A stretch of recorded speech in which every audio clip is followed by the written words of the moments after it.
ನಮಸ್ಕಾರ ಸ್ನೇಹಿತರೆ, ಹೇಗಿದ್ರೆ ಎಲ್ಲರೂ ಚೆನ್ನಾಗಿದ್ದಾರೆ ಅನ್ಕೊಂಡು ಸ್ನೇಹಿತರೆ. ಎಲ್ರಿಗೂ ಮೀಡಿಯಾ ಅಪ್ಡೇಟ್ ಚಾನಲಿನ ಮತ್ತೊಂದು ವಿಡಿಯೋಕ್ಕೆ ತಮಗೆಲ್ರಿಗೂ ಸ್ವಾಗತ ಸುಸ್ವಾಗತ. ಸ್ನೇಹಿತರೆ, ಈ 2025ರ ಈ ಒಂದು ವರ್ಷದಲ್ಲಿ ಡಿಸೆಂಬರ್ ತಿಂಗಳು ಇನ್ನೇನೋ ಮುಗಿಯುವ ಹಂತದಲ್ಲಿದೆ ಸ್ನೇಹಿತರೆ. ಈ ಡಿಸೆಂಬರ್ 23ರ ನಂತರ ಸಿಂಹ ರಾಶಿಯವರ ಜೀವನದಲ್ಲಿ ಏನೆಲ್ಲ ಬದಲಾವಣೆಗಳನ್ನು ಈ ರಾಶಿಯವರು ಕಾಣಲಿದ್ದೀರಿ. ಈ ತಿಂಗಳ ಕೊನೆಯ ವಾರದಲ್ಲಿ ಉಂಟಾಗ್ತಿರುವಂತಹ ಬದಲಾವಣೆಗಳು ನಿಮ್ಮ ಜೀವನದಲ್ಲಿ ಏನೆಲ್ಲ ಬದಲಾವಣೆಗಳನ್ನು ತರಲಿದೆ.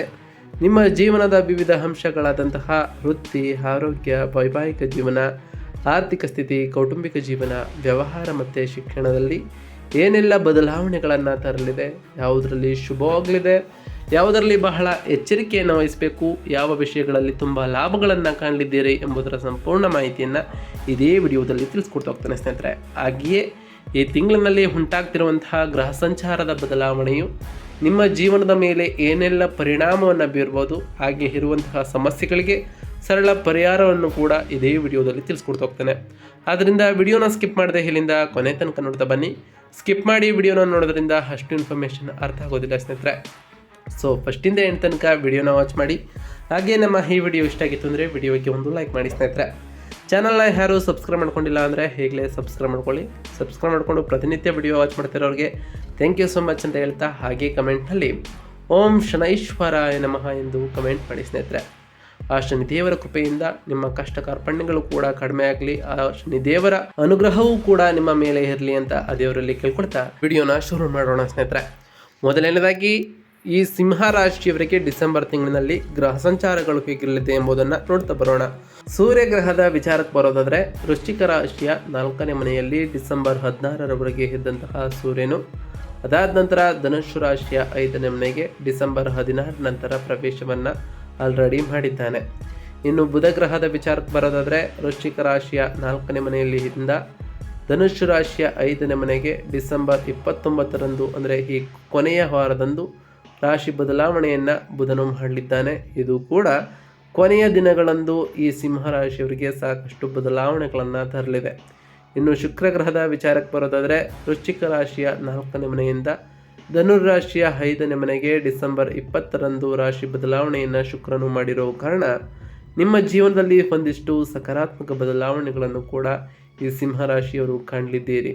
ಇನ್ನು ಮಂಗಳ ಗ್ರಹದ ವಿಚಾರಕ್ಕೆ ಬರೋದಾದರೆ ವೃಶ್ಚಿಕ ರಾಶಿಯ 4ನೇ ಮನೆಯಿಂದ ಧನುಸ್ಸು ರಾಶಿಯ 5ನೇ ಮನೆಗೆ ಡಿಸೆಂಬರ್ 7ರಂದೇ ರಾಶಿ ಬದಲಾವಣೆಯನ್ನು ಮಾಡಿರ್ತಕ್ಕಂತಹ ಮಂಗಳನು ಈ ಮಂಗಳನ ಬದಲಾವಣೆಯು ನಿಮ್ಮ ಜೀವನದಲ್ಲಿ ಈ ತಿಂಗಳ ಕೊನೆವರೆಗೂ ಕೂಡ ಸಾಕಷ್ಟು ಪ್ರಮುಖ ಪಾತ್ರವನ್ನು ವಹಿಸ್ತದೆ. ಇನ್ನು ಗುರುಗ್ರಹದ ವಿಚಾರಕ್ಕೆ ಬರೋದಾದರೆ ಕಟಕ ರಾಶಿಯ 12ನೇ ಮನೆಯಿಂದ ಮಿಥುನ ರಾಶಿಯ 11ನೇ ಮನೆಗೆ ಡಿಸೆಂಬರ್ 5ರಂದು ರಾಶಿ ಬದಲಾವಣೆಯನ್ನು ಗುರು ಮಾಡಿದರೆ, ಶನಿ ಮೀನ ರಾಶಿಯ 8ನೇ ಮನೆಯಲ್ಲಿ ಅಷ್ಟಮ ಸ್ಥಾನದಲ್ಲಿ ಈ ತಿಂಗಳಿಡೀ ಕೊನೆವರೆಗೂ ಕೂಡ ಇರಲಿದ್ದಾರೆ. ರಾಹು ಕುಂಭ ರಾಶಿಯ 7ನೇ ಮನೆಯಲ್ಲಿ ಇದ್ದರೆ, ಕೇತು ಸಿಂಹರಾಶಿಯ 1ನೇ ಮನೆಯಲ್ಲಿ ಈ ತಿಂಗಳು ಕೊನೆವರೆಗೂ ಕೂಡ ಇರಲಿದ್ದಾರೆ ಸ್ನೇಹಿತರೆ. ಈ ಸಿಂಹರಾಶಿಯವರಿಗೆ ಈ ಡಿಸೆಂಬರ್ ತಿಂಗಳು ಒಂಥರ ಅನುಕೂಲಕರವಾದಂತಹ ತಿಂಗಳು ಅಂತಲೇ ಹೇಳ್ಬೋದು. ವಿಶೇಷವಾಗಿ ಹೇಳಬೇಕು ಅಂತಂದರೆ ಡಿಸೆಂಬರ್ 5ರಂದು ಗುರು 11ನೇ ಮನೆಗೆ ಬದಲಾಗೋದ್ರಿಂದ ನಿಮ್ಮ ಆರ್ಥಿಕವಾಗಿ ಮತ್ತು ಸಾಮಾಜಿಕವಾಗಿ ದೊಡ್ಡ ಮಟ್ಟದ ಬದಲಾವಣೆಯನ್ನು ಕಾಣ್ತಾ ಬಂದಿದ್ದೀರಿ. ಸ್ನೇಹಿತರ ಬೆಂಬಲವೂ ಕೂಡ ನಿಮಗೆ ಉತ್ತಮವಾಗಿ ಸಿಗಲಿದೆ. ತಿಂಗಳ 2ನೇ ವಾರದಲ್ಲಿಯೇ ಕುಜ ರವಿ ಶುಕ್ರರು 5ನೇ ಮನೆಗೆ ಪ್ರವೇಶವನ್ನು ಮಾಡಿರೋ ಕಾರಣ ಸೃಜನಶೀಲತೆ, ಪ್ರೇಮ ವ್ಯವಹಾರಗಳು ಮತ್ತು ಸಂತಾನಕ್ಕೆ ಸಂಬಂಧಪಟ್ಟಂತಹ ಶುಭ ಸುದ್ದಿಗಳನ್ನು ಕೂಡ ಈ ತಿಂಗಳ ಕೊನೆವರೆಗೂ ಕೂಡ ಕಾಣಲಿದ್ದೀರಿ. 8ನೇ ಮನೆಯಲ್ಲಿ ಶನಿ ಅಷ್ಟಮ ಸ್ಥಾನದಲ್ಲಿ ಇರೋ ಕಾರಣ, ಹಾಗೆ 1ನೇ ಮನೆಯಲ್ಲಿ ಕೇತು ಕೂಡ ಇರುವುದರಿಂದ ಆರೋಗ್ಯ ಮತ್ತು ಪಾಲುದಾರಿಕೆ ವಿಷಯಗಳಲ್ಲಿ ಎಚ್ಚರ ಅವಶ್ಯಕವಾಗಿರ್ತದೆ ಈ ರಾಶಿಯವರಿಗೆ ಸ್ನೇಹಿತರೆ. ಅದರಲ್ಲೂ ಈ ಡಿಸೆಂಬರ್ 23ರ ನಂತರ ವೃತ್ತಿ ಮತ್ತು ಉದ್ಯೋಗದಲ್ಲಿ ಏನೆಲ್ಲ ಬದಲಾವಣೆಯನ್ನು ಕಾಣಲಿದ್ದೀರಿ ಅಂತ ನೋಡ್ತಾ ಬರೋದಾದರೆ, ಈ ತಿಂಗಳು ಉದ್ಯೋಗಿಗಳಿಗೆ ಸಕಾರಾತ್ಮಕ ಫಲಿತಾಂಶವನ್ನು ನೀಡುವಂತಹ ತಿಂಗಳ ಆಗಿದ್ರೂ ಕೂಡ 11ನೇ ಮನೆಯಲ್ಲಿ ಗುರುವಿನ ಸಂಚಾರ ಉಂಟಾಗೋ ಕಾರಣ ಮೇಲಾಧಿಕಾರಿಗಳಿಂದ ಪ್ರಶಂಸೆಯನ್ನು ಕೂಡ ಲಭಿಸಲಿದೆ. ಬಡ್ತಿ ಅಥವಾ ಇನ್ಕ್ರಿಮೆಂಟ್ಗಾಗಿ ಕಾಯುತ್ತಿರುವವರಿಗೆ ಇದು ಒಳ್ಳೆಯ ಸಮಯ ಅಂತಲೇ ಹೇಳ್ಬೋದು.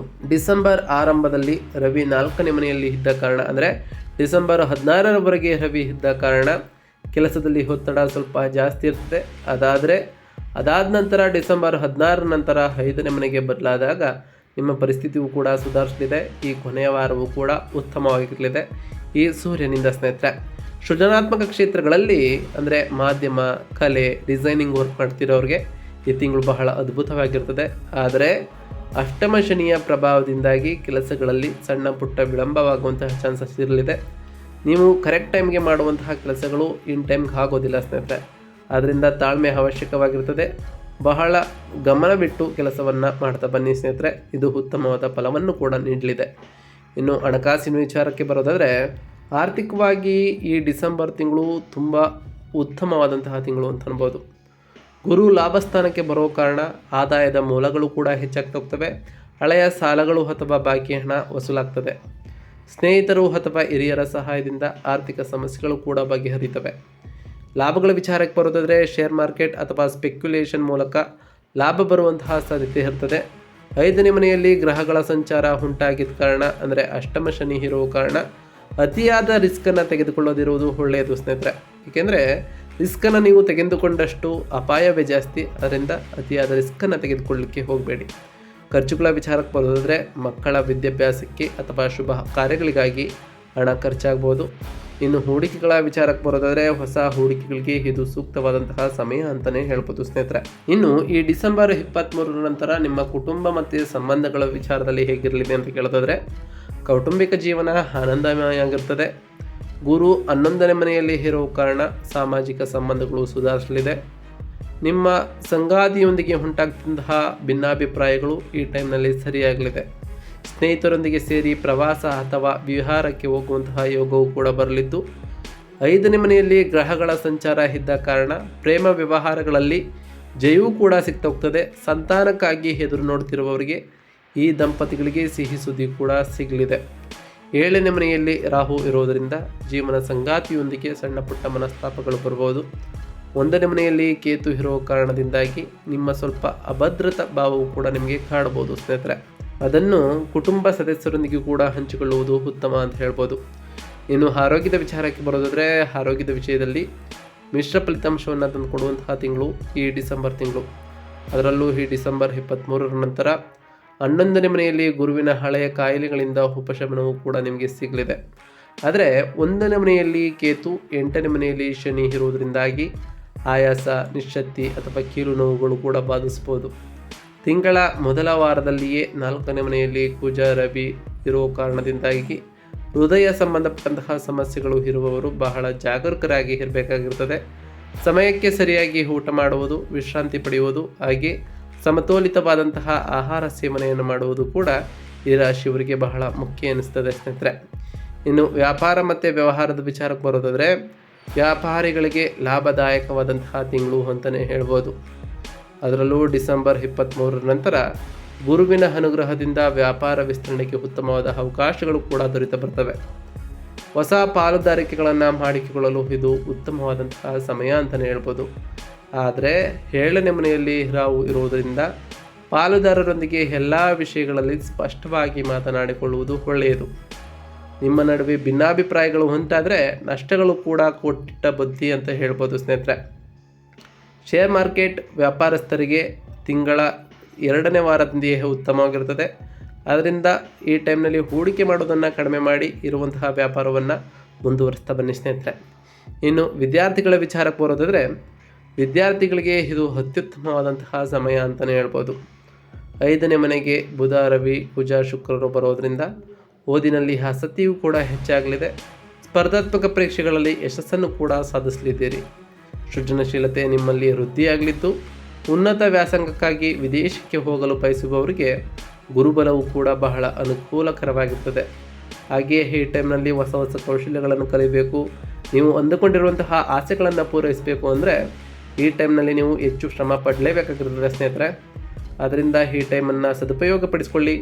ಎಲ್ಲೂ ಕೂಡ ಕಾಲಹರಣವನ್ನು ಮಾಡಲಿಕ್ಕೆ ಹೋಗಬೇಡಿ ಸ್ನೇಹಿತರೆ.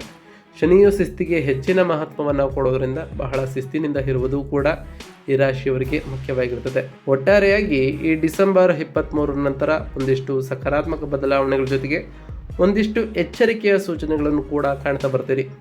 ಈ ಎಚ್ಚರಿಕೆ ಸೂಚನೆಗಳನ್ನು ನೀವು ಅನುಸರಿಸಿಕೊಂಡು ನಾವು ತಿಳಿಸ್ಕೊಡುವಂತಹ ಸರಳ ಪರಿಹಾರಗಳನ್ನು ನೀವು ಅನುಸರಿಸಿದ್ದೇ ಆದರೆ ನಿಮ್ಮ ಜೀವನದಲ್ಲಿ ಒಂದು ಮಟ್ಟಿಗೆ ಸರಳ ಪರಿಹಾರಗಳು ಸಿಗ್ತಾ ಹೋಗ್ತವೆ. ನೀವು ಹೊಂದಿಕೊಂಡಿರುವಂತಹ ಕಾರ್ಯಗಳಲ್ಲಿ ಯಶಸ್ಸನ್ನು ಕೂಡ ಕಾಣ್ತಾ ಬರ್ತೀರಿ. ಈ ತಿಂಗಳಿನಲ್ಲಿ ಶುಭ ಫಲಗಳಿಗಾಗಿ ನೀವು ಮಾಡಬೇಕಾಗಿರುವಂತಹ ಸರಳ ಪರಿಹಾರ ಏನು ಅಂತಂದರೆ, ಅಷ್ಟಮ ಶನಿಯ ಪ್ರಭಾವವನ್ನು ತಗ್ಗಿಸಲು ಪ್ರತಿ ಶನಿವಾರದಂದು ಹನುಮಾನ್ ಚಾಲಿಸವನ್ನು ಪಠಿಸಿ ಅಥವಾ ಶನೈಶ್ವರನಿಗೆ ತೈಲಾಭಿಷೇಕವನ್ನು ಮಾಡಿಸಿ ಸ್ನೇಹಿತರೆ. ಪ್ರತಿ ಶನಿವಾರ ಓಂ ಶಂ ಶನೈಶ್ವರಾಯ ನಮಃ ಎಂಬ ಮಂತ್ರವನ್ನು ಜಪಿಸಿ ಸ್ನೇಹಿತರೆ. ಇನ್ನು ಕೇತುವಿನ ಪರಿಹಾರಕ್ಕಾಗಿ ಗಣಪತಿಯನ್ನು ಪೂಜಿಸೋದರಿಂದ ಮಾನಸಿಕ ಶಾಂತಿಯೂ ಕೂಡ ಲಭಿಸಲಿದೆ. ಉತ್ತಮ ಆರೋಗ್ಯ ಮತ್ತು ಆತ್ಮವಿಶ್ವಾಸಕ್ಕಾಗಿ ಪ್ರತಿದಿನ ಸೂರ್ಯ ನಮಸ್ಕಾರವನ್ನು ಮಾಡಿ ಬಡ ವಿದ್ಯಾರ್ಥಿಗಳಿಗೆ ಪುಸ್ತಕಗಳು ಅಥವಾ ಲೇಖನಿಗಳನ್ನು ದಾನ ಮಾಡೋದರಿಂದ ನಿಮ್ಮ ವಿದ್ಯಾಭಿವೃದ್ಧಿಯೂ ಕೂಡ ಆಗಲಿದೆ.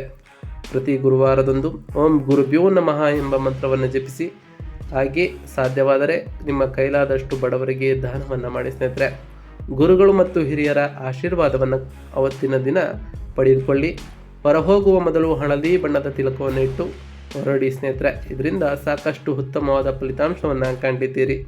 ಪ್ರತಿ ಶುಕ್ರವಾರದಂದು ತಾಯಿ ಜಗನ್ಮಾತೆಯಾದಂತಹ ಲಕ್ಷ್ಮೀದೇವಿಗೆ ಪೂಜೆಯನ್ನು ಸಲ್ಲಿಸಿ, ಲಕ್ಷ್ಮೀದೇವಿಗೆ ಪ್ರಿಯವಾಗಿರುವಂತಹ ಬಿಳಿ ಹೂಗಳನ್ನು ಅರ್ಪಿಸಿ ಪೂಜೆಯನ್ನು ಸಲ್ಲಿಸೋದ್ರಿಂದ ಆ ಲಕ್ಷ್ಮೀದೇವಿಯ ಕೃಪೆಯೂ ಕೂಡ ನಿಮಗೆ ಸಿಗಲಿದೆ. ನೀವು ಅಂದುಕೊಂಡಿರುವಂತಹ ಕಾರ್ಯಗಳು ಯಾವುದೇ ಅಡೆತಡೆ ಇಲ್ಲದೆ ನೆರವೇರುತ್ತಾ ಬರ್ತದೆ ಸ್ನೇಹಿತರೆ. ನಿಮ್ಮ ಮನೆಯಲ್ಲಿ ಸುಖ ಸಮೃದ್ಧಿಯ ಜೊತೆಗೆ ಸಂಪತ್ತು ಕೂಡ ಹೆಚ್ಚಾಗಲಿದೆ.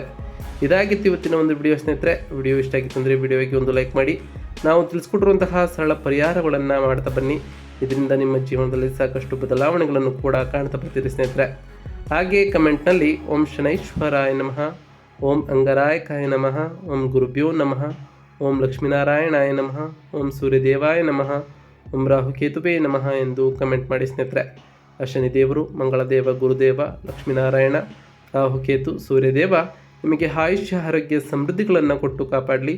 ನೀವು ಅಂದುಕೊಂಡಿರುವಂತಹ ಕಾರ್ಯಗಳು ಯಾವುದೇ ಅಡೆತಡೆ ಇಲ್ಲದೆ ನೆರವೇರಲಿ ಅಂತ ಆ ದೇವರಲ್ಲಿ ಕೇಳ್ಕೊಳ್ತಾ ಇವತ್ತಿನ ಒಂದು ವಿಡಿಯೋನ ಮುಗಿಸಿದ್ದೀನಿ ಸ್ನೇಹಿತರೆ. ಸಿಗ್ತೀನಿ ಮತ್ತೊಂದು ವಿಡಿಯೋದೊಂದಿಗೆ. Thank you for watching.